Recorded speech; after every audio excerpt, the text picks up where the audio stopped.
Ladies and gentlemen, with thanks to Chuck Yoakum and Ball Horticulture, it is my great privilege to present Anna Ball.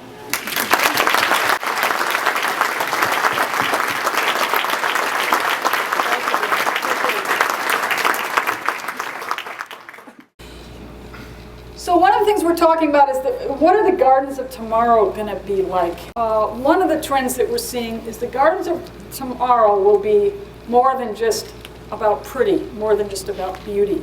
There seems to be a new relationship forming between plants and people. So sort of where are we headed in this relationship between plants and people? And that's what we're sort of trying to figure out. Charlie Hall down at Texas A&M talks about plants as functional things, and he classifies them in these three areas. Looking at plants for economic benefits, environmental benefits, and emotional and health and well-being benefits. And these are things that we've never really, as an industry, we've never really talked about. Even though some of us have been talking about it, there's been a lot of research done, but we really haven't as an industry said, you know, our plants are useful for other things than just being pretty, because we've all been selling pretty for so long, right? At least I have. And this is a different way of looking at plants. So this is a sort of an almost infinite way to think about plants. If you start looking at plants this way, you can see lots of different ways that plants really are used, whether they're used to increase business, to save energy. People are talking in Chicago about getting higher rents if their place is landscaped, to clean the air. And I have to say, a lot of the things I'm going to be showing you over the next few minutes are happening a lot more in Asia and Europe than they are here. And many of these pictures are from Asia and Europe, which makes you stop and think, okay, we're a little bit behind in a lot of these things. Cleaning the air. Again, these are all Asia, and they're put in these places for specific reasons to clean the air. And we haven't quite got this message yet. This is after the aftermath in the nuclear thing in Japan. And they're using sunflowers to clean the soil. This is an old graph that was done ages ago by the University of Illinois, showing how, I don't know if many of you have maybe seen this before, but showing how they had three big apartment buildings that were low-income apartments, and they left one completely unvegetated. Is that a word? Unvegetated. And one they planted medium vegetative, because there was no plants around anywhere, and the other heavy. And the crime, in all areas, the crime rate went down completely in proportion to the amount that was vegetative. So we have proven 20 years ago in this industry that we can reduce crime by planting our product, and we're not telling this story, which is amazing to me. And this is something in Japan. They just found out that burglaries plummeted 80% in this area of Japan because they planted flowers. I think it went from one crime every 10 years to one crime every 50 years because there's basically no crime in Japan. But anyway, that's what the statistic says. Traffic modification, this was sort of spearheaded by Chicago. Faster healing, we've all heard about this. In hospitals, you get out a day earlier if you have a view to vegetation outside. Stress reduction. All these different things are really ways that plants can help us besides just being pretty. And we just haven't gotten this message out there yet. Cities are where a lot of the innovation is coming with plants. Okay, and we spent a few days last year in China actually, but with a lot of really sort of cutting-edge landscape architects, okay? And these landscape architects weren't from Asia necessarily. They were from actually a lot of them from the US and Europe. And these guys were talking about buildings that were actually plants. Okay, so before when you built a building, and then you put plants around the building, right? I mean, that's what you do. They're talking about the plants around the building merging with the building. So the plants in the building are one and the same thing, which I thought was one of the most exciting things I'd heard in a long time. So, flip to the next one. So this is the kind of thing that they're talking about in Asia and in Europe now, and it's coming to the US. It's actually coming even to Chicago. We have one. So that is a completely different way of looking at plants. And if you think about this, if this really happens, then people are going to view plants very differently than they do now as sort of ornaments, right? Again, these are just some examples, but and all this is happening in the cities. This is kind of a model of what they were talking about, that plants and buildings will be integrated, not separated. And I think that's kind of a brilliant concept and a very, talk about a paradigm shift.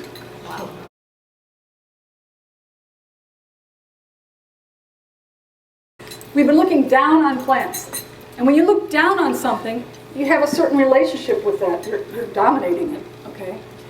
So like, what took us so long to figure out to take the plants and to bring them up vertically so you are at an equal with the plant, okay? Vertical walls, green roofs, bring them up. And when you have a vertical wall, and there's lots of them now, if you have a vertical wall, you are at an equal to the plant. And you look at the plant actually, I mean, this sounds like psychobabble, but you really do look at it differently because you are looking at it from a different angle for one thing, and for another thing, you're at an equal to it.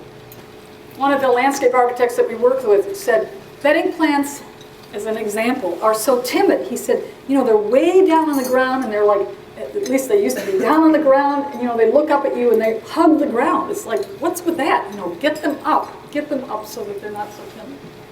So there's green walls everywhere now in Europe and Asia, and beginning here, but not nearly as much. Look at that. I mean, I want to go there and shop, right? I don't know about you.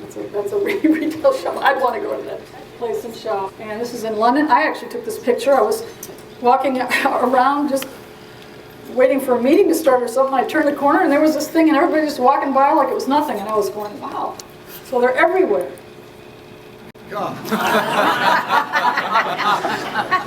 That's a green roof, right?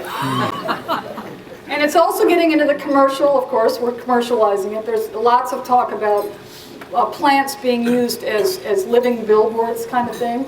And that's going on as well. That's a good one. So looking up, this is interesting. I had this in I put this in another talk that I gave somewhere else, and I put it up and I said, one of the people in the audience had actually worked on this. I forgot where it was, somewhere on the East Coast. And she said the reason that functional plants, the reason they put plants on there is because they had a graffiti problem. And they just said, heck, let's just put plants, and they can't graffiti plants. This is in our French operation. You walk in, and that's the first thing you see. It's like nothing to them. That's just common. And that's a bus stop in Italy with a little rain cover, a little thing on top. Isn't that cute? So cute. I just got that. So a lot of vertical is in. Now how vertical, this was interesting. Just 2 weeks ago, Westin Hotels did a big press release that they're going to put vertical walls in all their hotels. That's going to make a difference, right? All over the world, they're going to do this.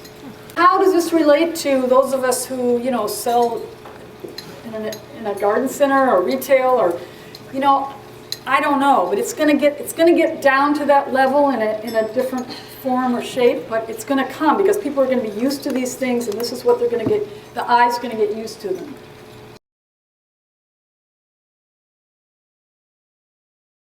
Okay, the fourth trend is product blending, and I sort of really started thinking about this trend a few years ago, actually, when I went out and I wanted to see what the consumer magazines were talking about in terms of our product.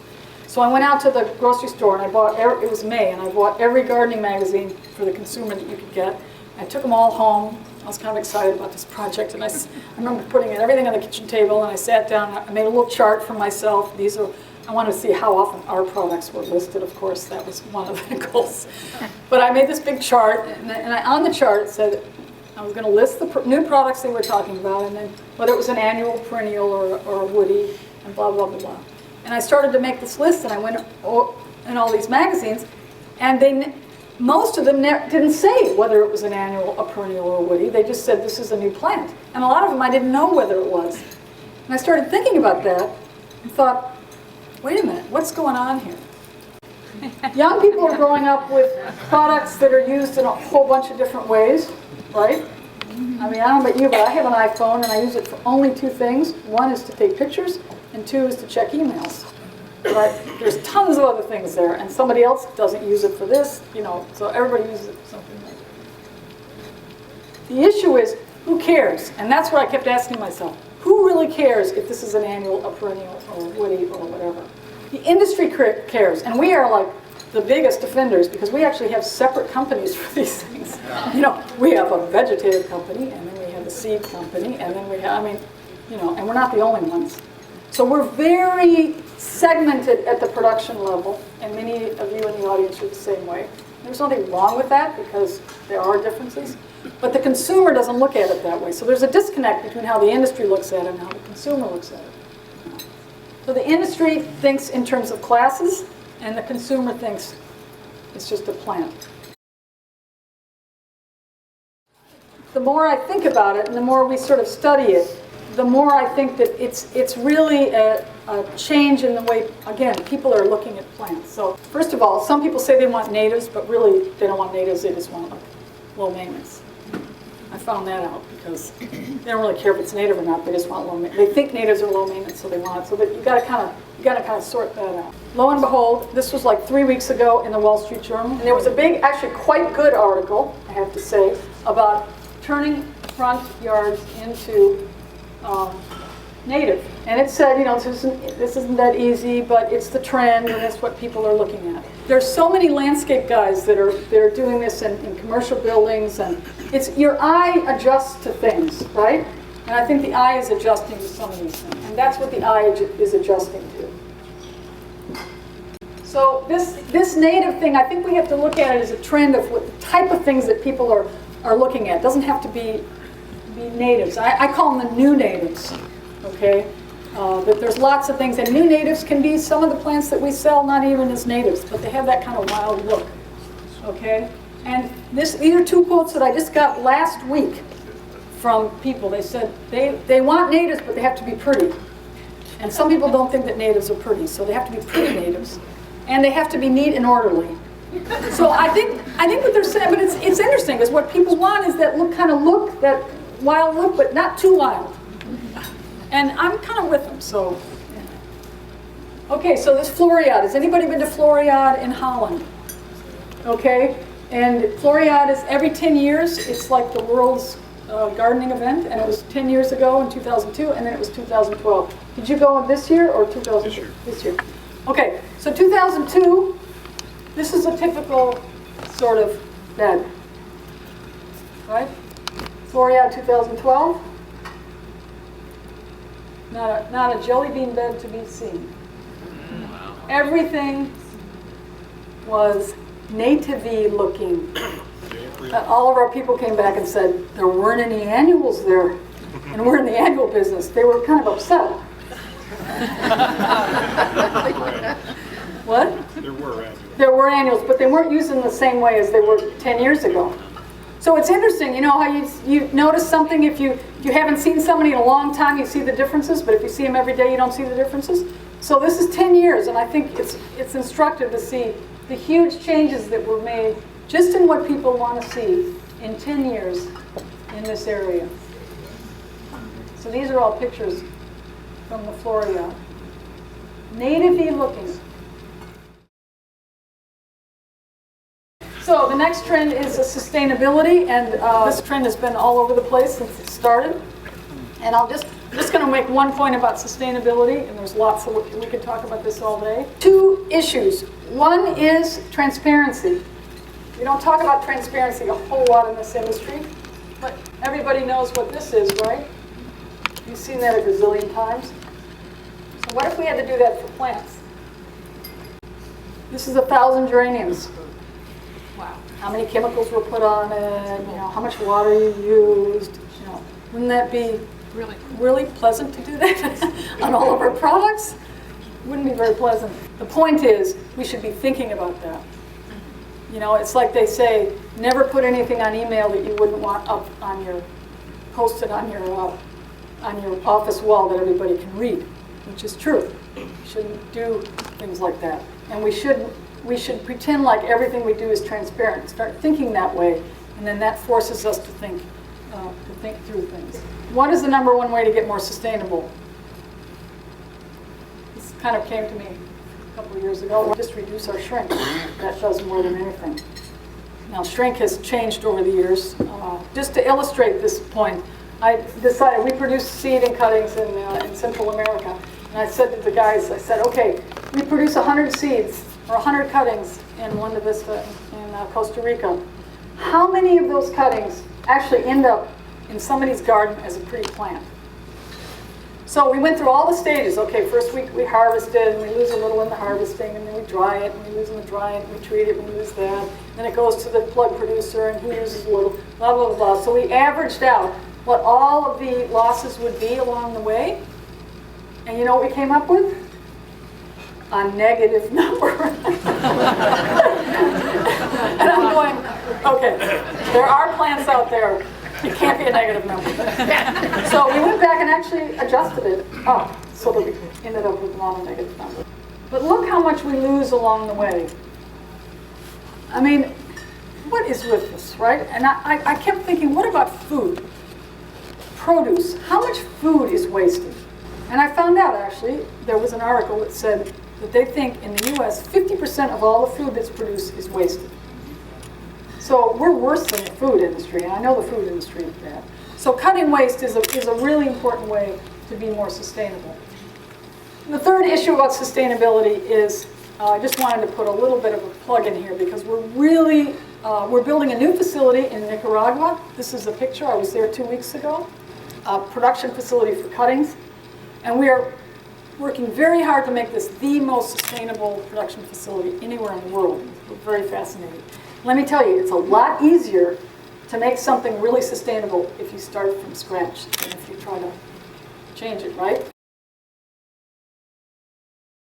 I'm a little bit embarrassed. I was going to take this out because this is where like local started. So I'm a little bit embarrassed to talk about it. But it is a trend in the rest of the country. You guys are setting the trend. This buy local thing is very important. I think it is trumping organic even. I think people are more interested in buying local than they are even organic. Anti-globalization, anti the world is flat, the world is not flat. All this globalization talk of 5 or 10 years ago about how we're all going to become one and all that kind of stuff, it's going the opposite. We are a local industry because we don't ship across the country, most of our stuff, some of it, and we're not telling the story. The average food is shipped 1,300 miles. The average plant is not shipped 1,300 miles. So this is a plus for us that we're not telling. And somebody the other day said, why doesn't every independent garden center have the goal of doing more than just plants, becoming like a local center, like the farmers markets and all that kind of stuff? That's kind of that was kind of a cool idea, I thought.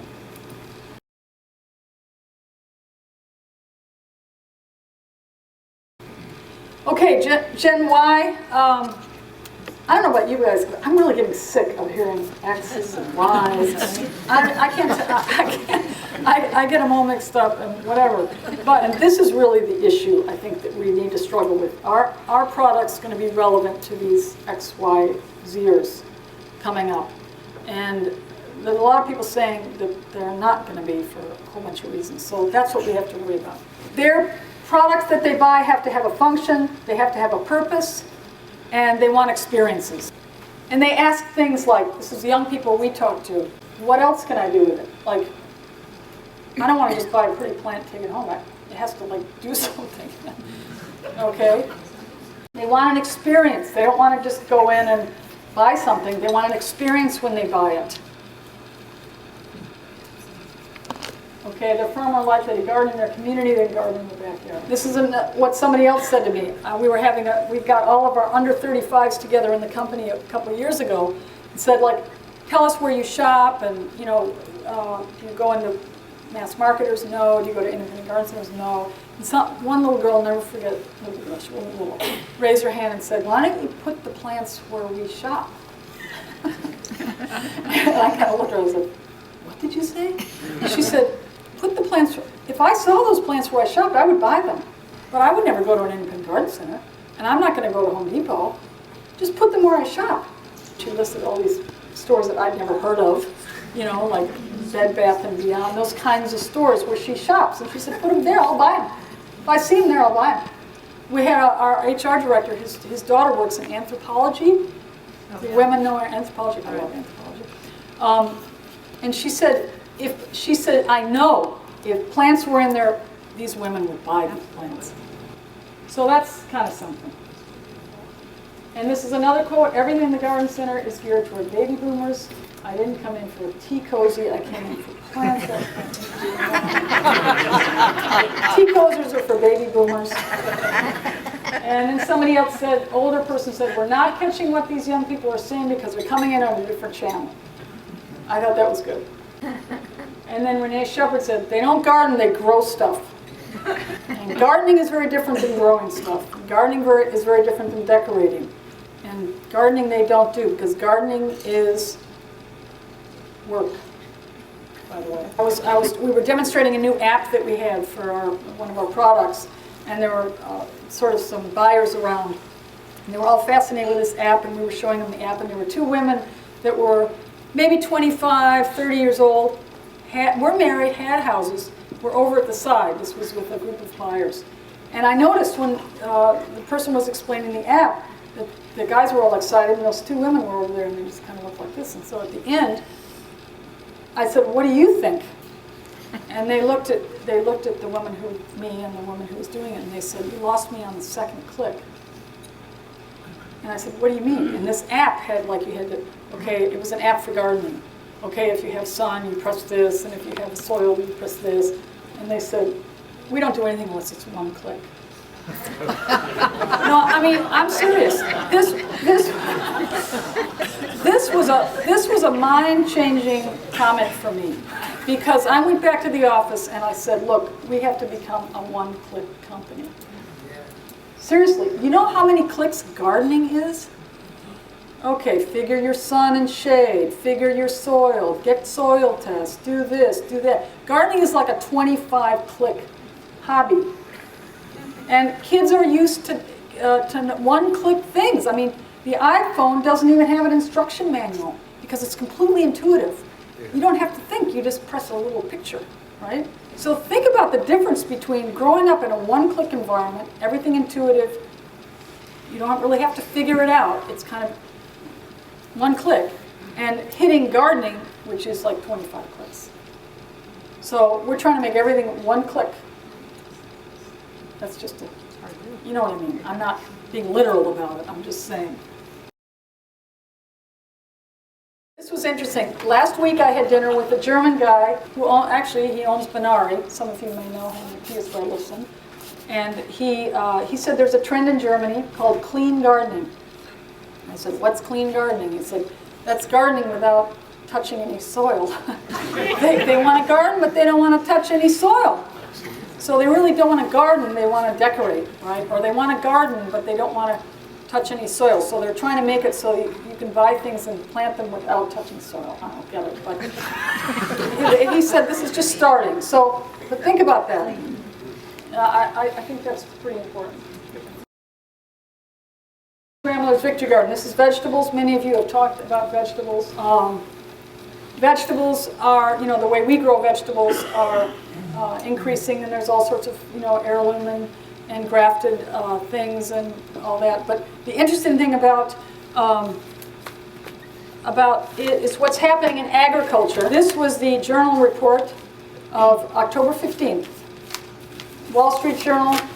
A special section on innovations in agriculture. Look at this. The future of agriculture may be up. This is just like those pictures I was showing you. And it talks about how agriculture is going into the cities. And it talks about all this way that vegetables and produce is going to be produced in a completely different way than it has been. This is all vertical farms, and this is sort of taking it down to our level, these kinds of things you can grow in your yard. And there's lots of work in LED lights that maybe in the future will be able to grow, you talk about local, grow produce not outside in our garden, which is like 20 feet away, even more local, in the house, right? So, and this is, it's not crazy.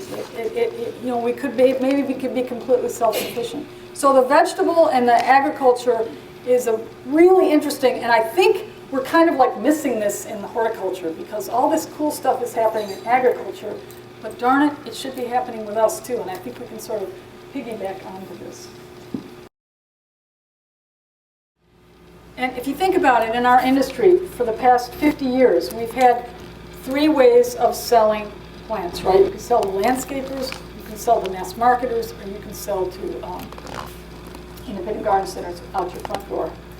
And these 3 are not going away, obviously. In fact, they're all pretty strong in their own way. But just like the girl said, why don't you put the plants where I shop? There's a lot of people and even independent retailers, retail garden centers are talking like this, of figuring out different ways of selling plants, different avenues of selling plants. And somebody said that mass marketers are sort of creating this void that somebody's going to fill. I thought that's another way of looking at it. It's a different way of looking at it. And this was a sales rep who told me every single grower, large grower that he visited this summer is talking about alternative distribution. That's pretty remarkable because you don't get a lot of large growers talking about the same thing.